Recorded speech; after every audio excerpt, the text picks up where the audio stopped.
Bom dia, Fabiola. Bom dia, Josias. Bom, o título é Contra o Sistema da Corrupção. Corrupção, o combate à corrupção é a bandeira dele, né? Ele já deixou isso claro em todo o discurso que ele fez, nas entrevistas também que ele está dando. E é esse o conteúdo do livro, Tiago?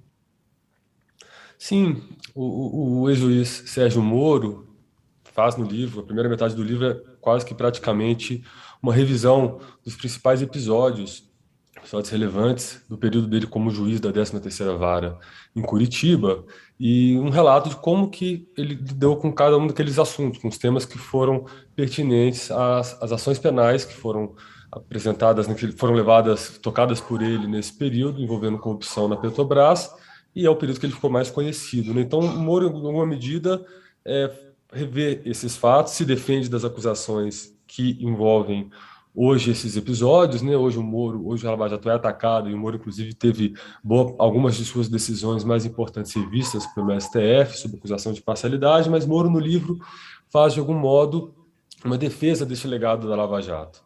E a segunda metade do livro já é Moro tratando da segunda etapa da trajetória pública dele, mais conhecida, que é a participação dele no governo Bolsonaro. E nos dois momentos do livro, o combate à corrupção é o principal foco, é o que, na sua narrativa, o move nas ações penais, que ele de certa forma, conduz e tem um protagonismo muito relevante, muito forte, em relação a elas, e também é o que o leva a participar, decidir aceitar o convite para participar do governo Bolsonaro. O Moro disse que aceitou participar daquele governo porque ele queria implementar, dar continuidade a uma agenda anticorrupção na condição de ministro e, enfim, podendo interferir na condução, na construção dessa agenda institucional. Uhum. O Ô, Tiago, Josias, eu até. o Sérgio Moro, Fabíola, eu tenho uma dúvida para tirar com o Tiago. Ele Claro. entrou no governo, dias antes dele entrar, estourou aquele escândalo da rachadinha. O Moro soube, antes de virar ministro, do caso envolvendo o Flávio Bolsonaro. Entrou no governo, prejudicou a Lava Jato e demorou muito a desembarcar. Sofreu várias humilhações antes do desembarque. Perdeu a COAF, que o Bolsonaro disse que ia ser dele, sofreu ali um desprestígio enorme com aquele plano anticorrupção dele, que o presidente praticamente ignorou. O plano sofreu uma lipoaspiração, teve conspirações permanentes ali em relação à Polícia Federal. Você sente que esse livro, um pedaço dele, pelo menos, é uma tentativa do Sérgio Moro de corrigir este efeito retardado dele? Ele só desembarcou em abril do governo, né? Depois de sofrer esses reveses todos, né? Há um quê de prestação de contas aí nesse livro, não? Josias, acho que sua análise é muito correta. De fato, e vendo o que você diz, e também lendo o livro, a impressão que a gente tem quase que aquela, por que que ele ficou tanto tempo no governo se tudo que ele se propunha a fazer não acontecia, dava errado, era boicotado dentro do governo, né? E são essas agendas que você falou, você mencionou. Com início com o COAF. O COAF, não sei se todo mundo conhece, é um órgão técnico, um órgão financeiro, que prevê ação de prevenção à lavagem de dinheiro, cuja função é simplesmente informar autoridades quando há uma movimentação bancária suspeita.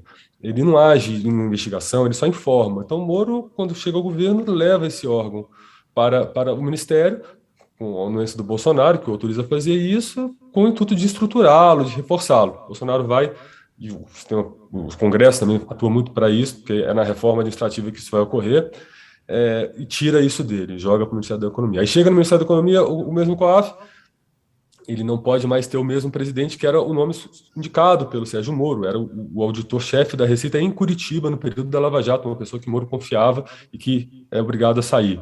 E aí vem o pacote anticorrupção, que é boicotado sob todos os aspectos. Então, que havia uma animosidade por parte do Congresso com o Sérgio Moro, isso já era conhecido. Afinal, ele, com as ações da Lava Jato, desmantelou quase que todo o sistema político brasileiro de esquerda a direita, enfim.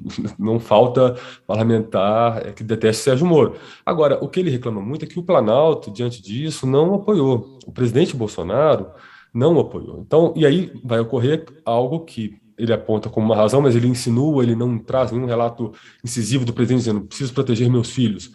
Essa questão do COAF, que envolvia o Fabrício Queiroz e o Flávio Bolsonaro, uma investigação que era conduzida naquele momento e que poderia trazer grande dor de cabeça para o presidente se fosse a vias de fato, chegasse a seu fim com condenação.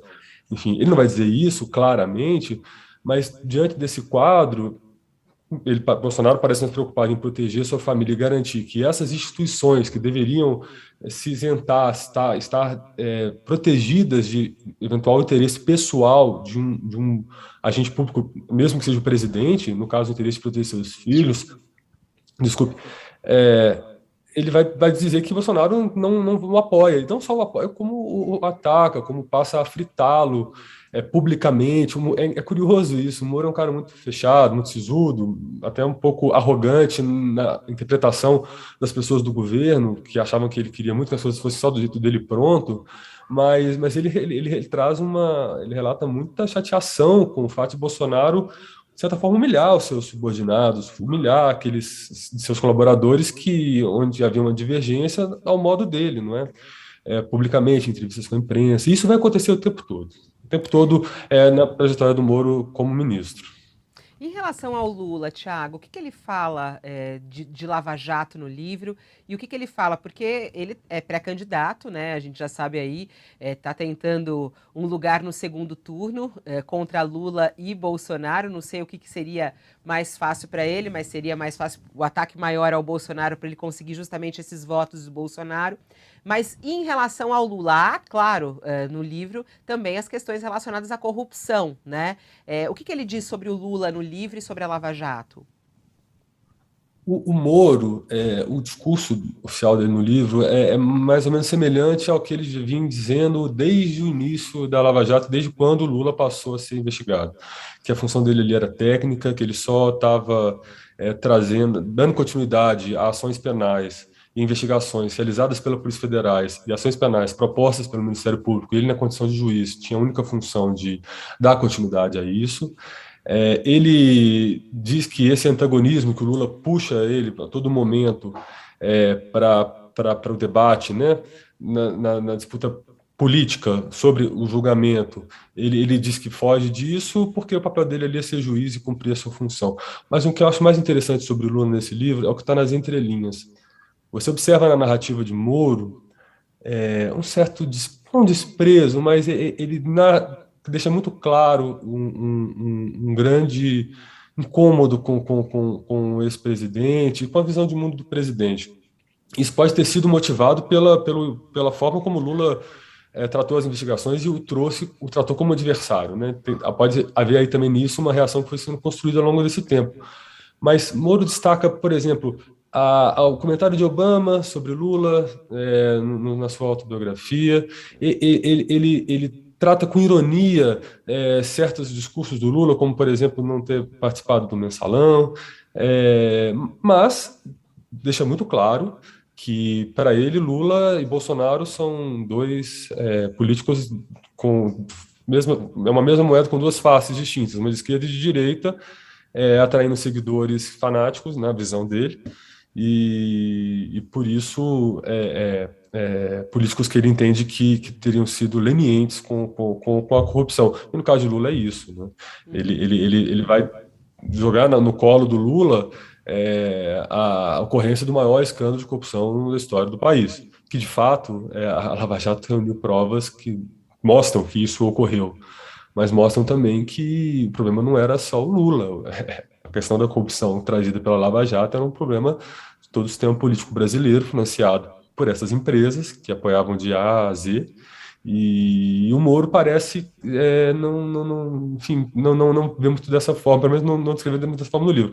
Ele trata o Lula como um grande responsável, como um político que, na visão dele, é o grande responsável pela situação que chegou a Petrobras, a situação que chegou o país. Não estou aqui tirando a responsabilidade do ex-presidente, mas fica muito nítido nas entrelinhas esse desapreço do Moro pelo Lula. Enfim, concluindo, é curioso, porque o Lula dizia que o Moro um dia seria candidato, o Bolsonaro disse que ele saiu do governo porque queria ser candidato, queria ocupar o lugar dele, e independentemente deles terem razão, é o que está acontecendo agora. O Moro deve ser candidato contra os dois.